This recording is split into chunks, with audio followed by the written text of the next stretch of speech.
Maya had $12 in her coin pouch and one exciting mission: buy the art supplies she needed for school.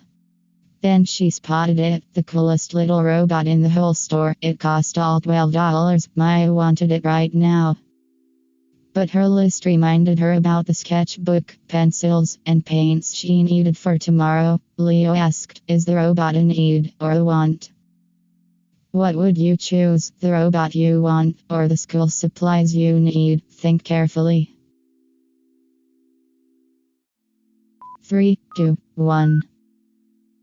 Maya chose the art supplies. A need is something important for daily life or a responsibility. A want is something fun that you can plan and save for. Maya still had $4 left, so she started a robot savings jar. She met today's need and kept tomorrow's dream alive. Remember, needs come first, then save for your wants.